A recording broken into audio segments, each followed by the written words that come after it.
ताजगी है उनके मिजाज में, दिल में गर्मजोशी, चेहरे पर उल्लास रखते हैं। माननीय स्पीकर महोदय, लगा दे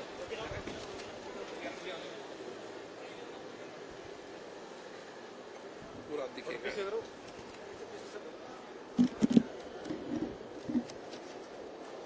भारत माता की,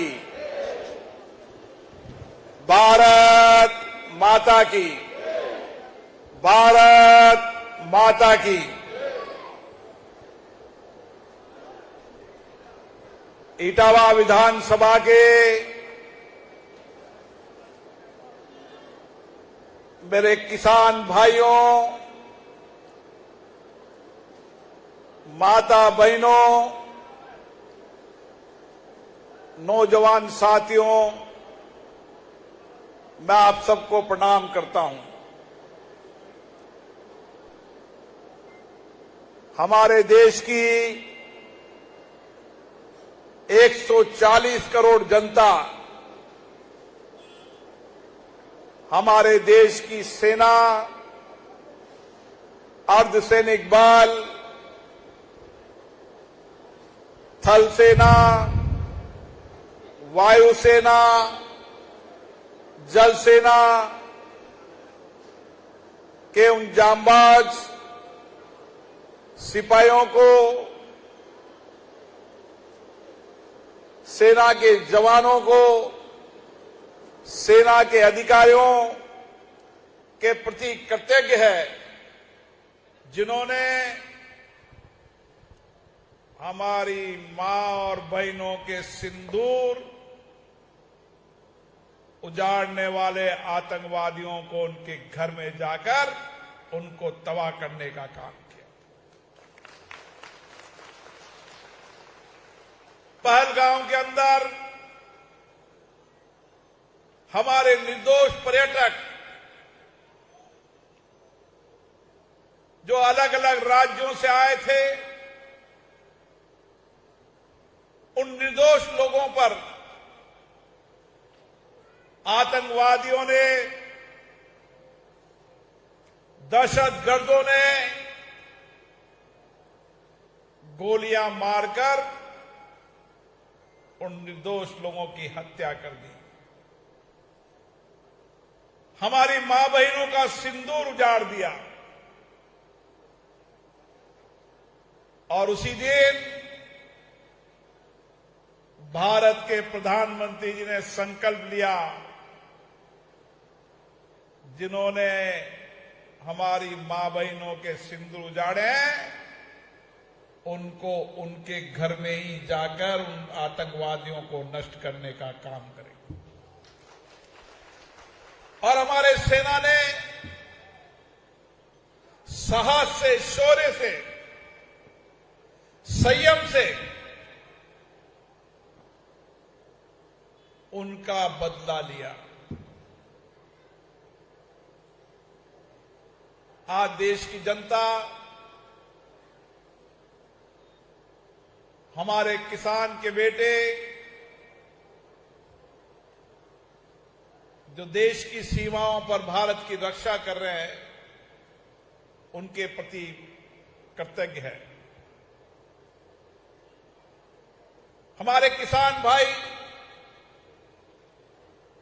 खेती कल्याण में उताकर देश की सेवा का काम कर रहे हैं। किसान का बेटा देश की सीमाओं पर भारत की रक्षा करने का काम कर रहा है।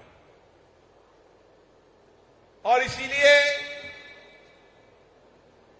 जय जवान जय किसान, जय विज्ञान, नई तकनीकी का भी उपयोग किया, भारत की बनी हुई टेक्नोलॉजी के हथियारों का भी उपयोग किया और दुनिया को बता दिया कि जिन्होंने भी भारत में आतंकवाद फैलाने का प्रयास किया, उसका परिणाम क्या होगा। और उस परिणाम के साथ भविष्य के अंदर भी कभी आतंकवाद की कोई घटना हुई तो उसका परिणाम क्या होगा, ये भी माननीय प्रधानमंत्री जी ने दुनिया के सामने आतंकवाद के खिलाफ अपनी नीति कार्य योजना बता दी। साथियों, भारत बौद्ध की धरती है, शांति की धरती है। हम शांति प्रिय लोग हैं, हम अमन चैन वाले लोग हैं। हम किसी देश में जाकर आतंकवाद या आतंकवाद को प्रश्रय नहीं देते, लेकिन कोई देश हमारे आतंकवाद को प्रश्रय देना, आतंकवाद को फैलाने का काम करेगा तो उसको ऐसा ही परिणाम भुगतना पड़ेगा। मैं इस इटावा के इसी मंडी प्रांगण में लोकसभा अध्यक्ष बनने के बाद जब आया था, आपने मुझे आशीर्वाद दिया। मैंने उस दिन भी कहा था कि इस 5 साल के अंदर इस इटावा विधानसभा की जो मूलभूत सुविधाएं हैं,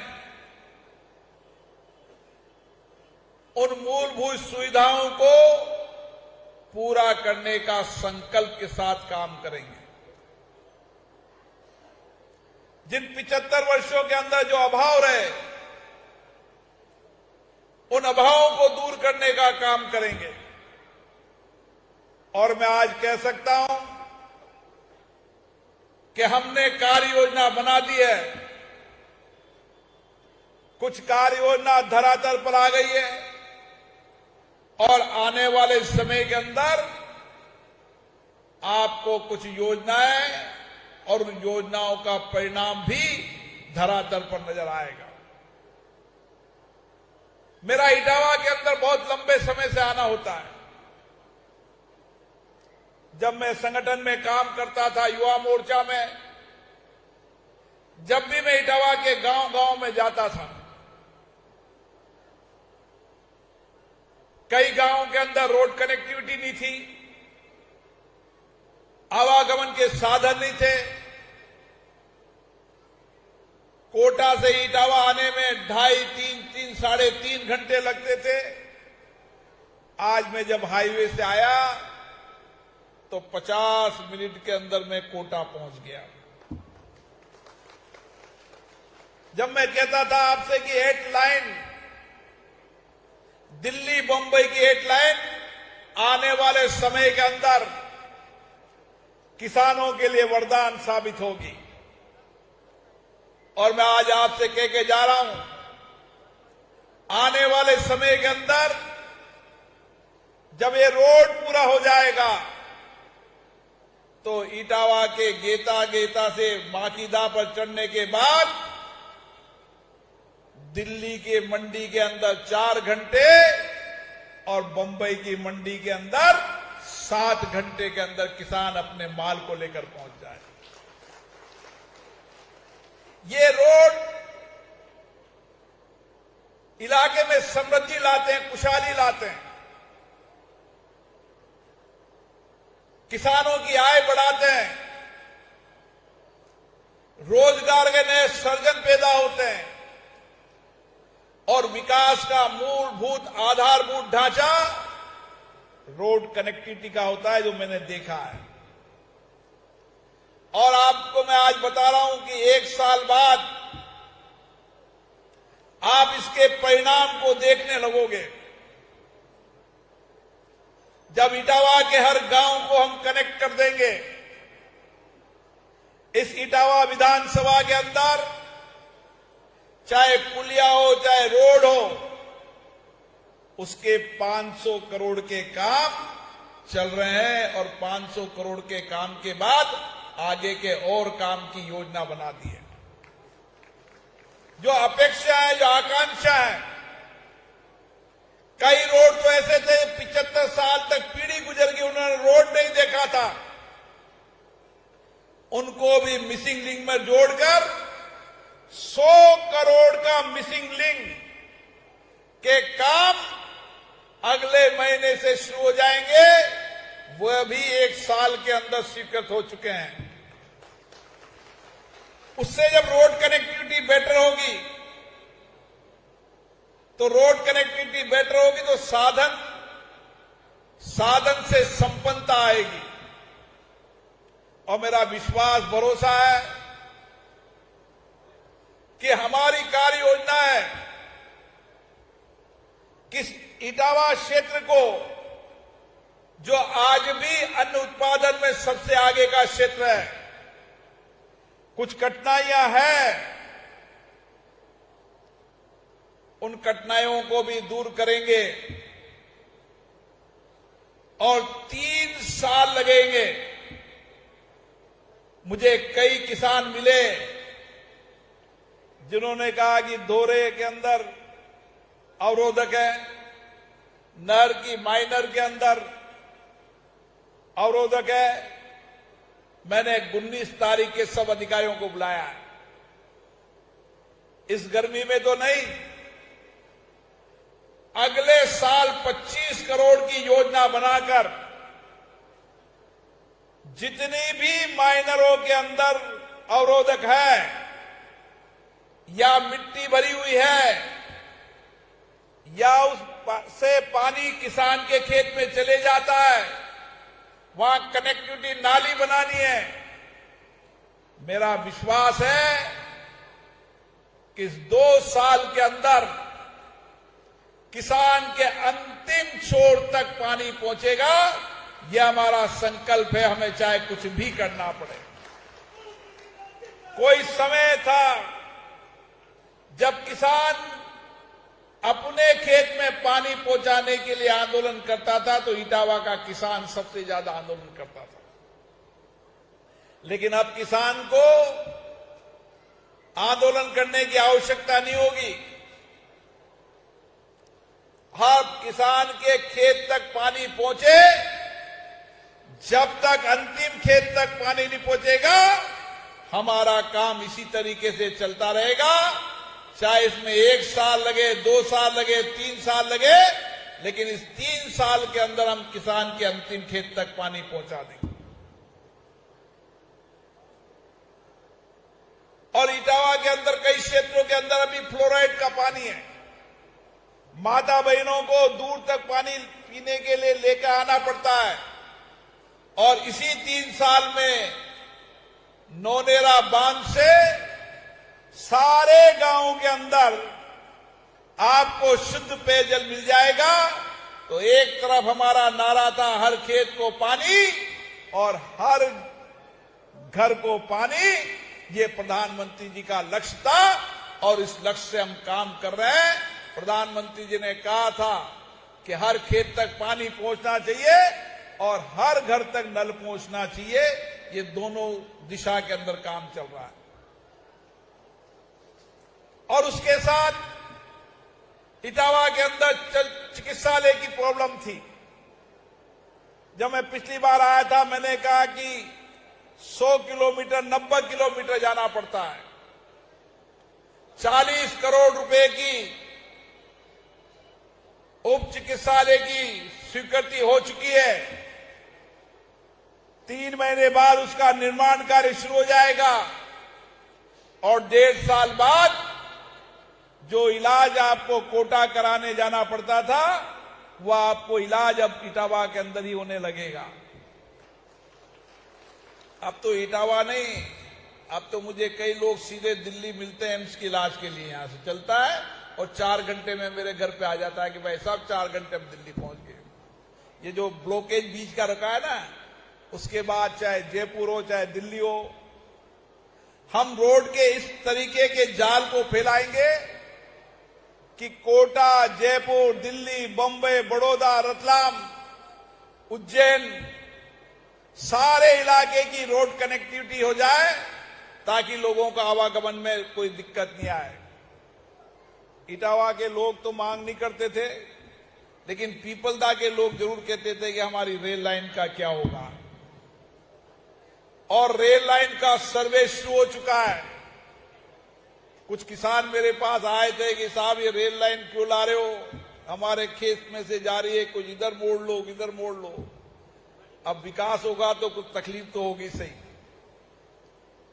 लेकिन मेरा लक्ष्य है कि आप लोगों की सहमति होगी तो बहुत शीघ्र श्योपुर से दिगोद तक की रेल लाइन का काम भी शुरू हो जाएगा, ताकि रेल कनेक्टिविटी से भी इटावा जो जुड़ा हुआ नहीं वो रेल कनेक्टिविटी से जुड़ जाएगा।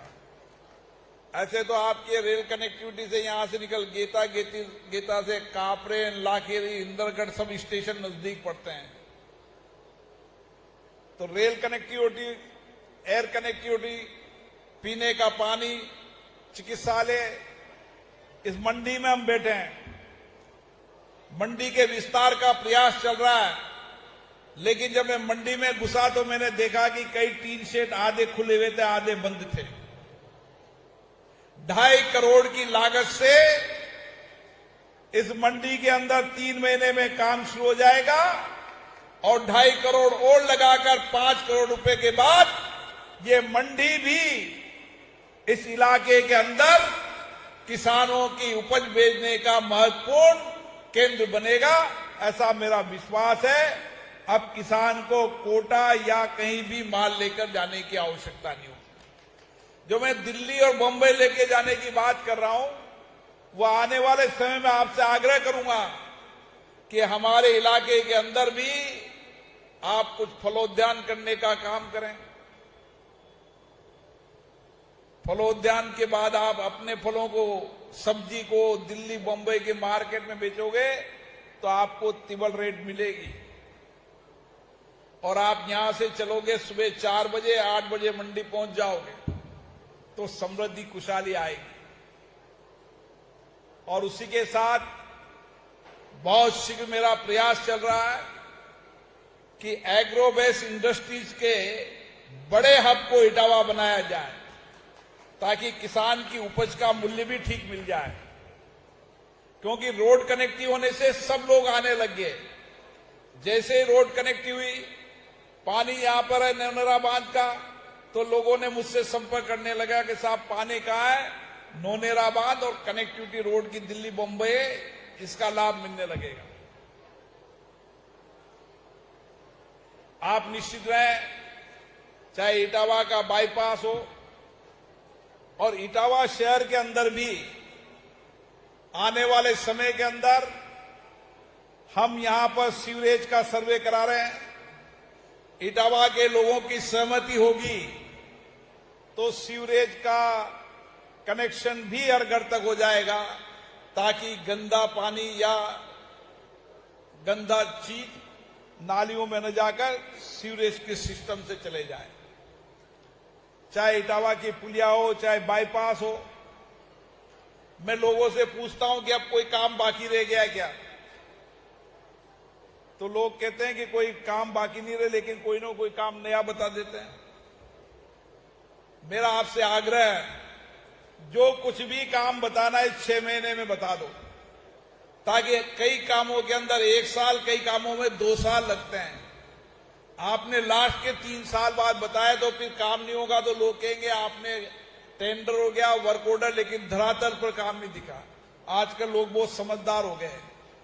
जब तक धरातल पर काम नहीं होता ना, लोग कहता कागज तो चालता है, वो जो भाई साहब दिख तो रही हो कोई ना। इसलिए मैं आपको कह रहा हूं, हर काम में आजकल 1 से 2 साल 2.5 साल लगते हैं। इसलिए मेरा आग्रह आपसे कि आने वाले समय के अंदर हम इटावा विधानसभा को सबसे विकास में आगे की विधानसभा ले जाना चाहते हैं। जो सबसे पिछड़ी विधानसभा थी उसको सबसे आगे ले जाने का हमारा संकल्प है। और इसीलिए इटावा की जो भी बुनियादी बातें हैं जो मुझे ध्यान में, मैं लोगों से पूछता रहता हूं, चाहे खेल का मैदान हो, खातोली का खेल का मैदान हो, चाहे इटावा के अंदर खेल का मैदान हो, हॉस्पिटल हो, सामुदायिक भवन हो, चाहे सीवरेज का सिस्टम हो, पीने का पानी हो, बिजली हो, स्कूलों, इन सारी बुनियादी बातों पर काम चल रहा है। छोटे छोटे काम मिलाकर आपको हर बार आएंगे करोड़ों के काम मिलेंगे। आपकी गोठड़ा की पुलिया भी आपकी बहुत दिनों से वन्य जीव अभयारण्य में अटकी हुई थी, उसकी भी स्वीकृत होगी। 4-6 महीने में उसका भी काम शुरू हो जाएगा तो और कनेक्टिविटी बढ़ जाएगी। हमारे राम गोपाल जी ने कहा कि शहनाद सनाउदा की पुलिया के लिए मेरे पास मध्य प्रदेश के पीडब्ल्यूडी मिनिस्टर आए थे, मैंने दे दिया है।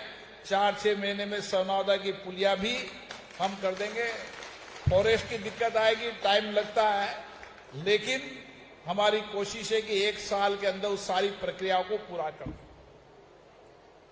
जो भी वन विभाग के छोटे मोटे काम पड़े हैं वो भी अटके हुए हैं, वो भी अब शुरू हो जाएंगे। आप निश्चित रहिए, जो विश्वास भरोसा आपने व्यक्त किया है, मेरे हमेशा कोशिश रहती है कि जो कागज मुझे मिलता है, जो अपेक्षाएं, जो आकांक्षाएं, विश्वास है, उस आकांक्षा, विश्वास, भरोसे को और कायम करो। विकास के साथ मानवीय संवेदना, समाज से कोई वंचित हो, गरीब हो, पीड़ित हो, शोषित हो, हर व्यक्ति के साथ खड़ा होना। और इसीलिए आने वाले समय के अंदर हर पंचायत पर हम मेडिकल कैंप लगाकर इटावा का हर आदमी स्वस्थ हो, और जो अस्वस्थ हो उसकी चाहे कोटा हो, चाहे जयपुर हो, चाहे दिल्ली हो, कहीं भी इलाज कराना पड़ेगा, लेकिन वो स्वस्थ करना हमारी जिम्मेदारी है। उसके लिए गंभीर प्रयास करेंगे, उसके परिणाम भी आएंगे। और इसीलिए मैंने पिछली बार कहा था 2 साल पहले कि आपके घर पे चल चिकित्सालय आएगा।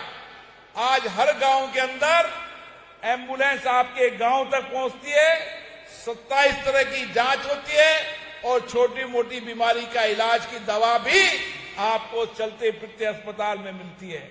और उसमें जो गंभीर बीमारी का व्यक्ति मिलता है, उसकी कोटा जयपुर दिल्ली में जांच होकर उसकी फिर इलाज भी कराया जाता है, ताकि हर व्यक्ति स्वस्थ रहे।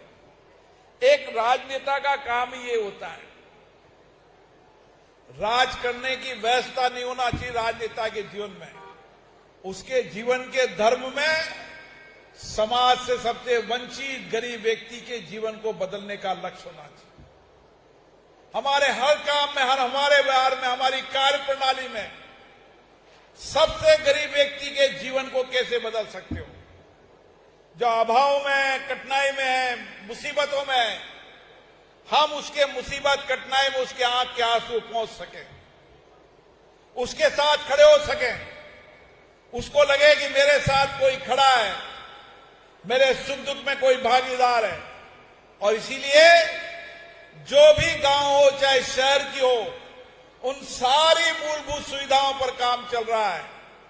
चाहे गांव के अंदर स्कूल हो, चाहे गांव के अंदर हॉस्पिटल हो, चाहे गांव के अंदर शमशान घाट हो, चाहे गांव में सामुदायिक भवन हो, कोई इलाका ऐसा नहीं बचेगा जो इलाके के अंदर आने वाले समय के अंदर कोई मूलभूत सुविधाएं बाकी रह जाएगी। और इसीलिए मेरा आपसे इतना ही निवेदन है, आप कोई भी काम लिखें तो काम लिखते समय प्राथमिकता से काम लिखें, और प्राथमिकता के साथ लिखते हुए अपना नाम, पता, टेलीफोन नंबर जरूर लिखें। आपके हर कागज का जवाब मिलेगा। जो संभव हो सकता है उसका परिणाम जरूर मिलेगा, जो संभव नहीं हो सकता उसका प्रयास करेंगे। आज नहीं आएगा, कल परिणाम आएगा, लेकिन सतत प्रयास से अनंत परिणाम आता ही आता है। न आप थका करो, न हम थकते हैं, ये चलती प्रक्रिया है, और एक दिन निश्चित रूप से सफलता मिलती है। इसी लक्ष्य में काम करना है। आपको पुनः बहुत बहुत धन्यवाद, और हम सब पुनः हमारी देश की सेनाओं के प्रति कृतज्ञता व्यक्त करते हैं, जिन्होंने हमारी देश की सीमाओं पर रक्षा भी की, और हमारे मां बहनों के सिंदूर को उजाड़ने वाले लोगों को उनके घर में जाकर उन आतंकवादियों को आगे से ऐसी घटना नहीं हो, उसके परिणाम भी दिए हैं। उन सेना के प्रति भी हम कृतज्ञ करते हैं। आप सबको बहुत बहुत धन्यवाद। जय हिंद। बहुत बहुत धन्यवाद, बहुत बहुत आभार माननीय स्पीकर महोदय का। निश्चित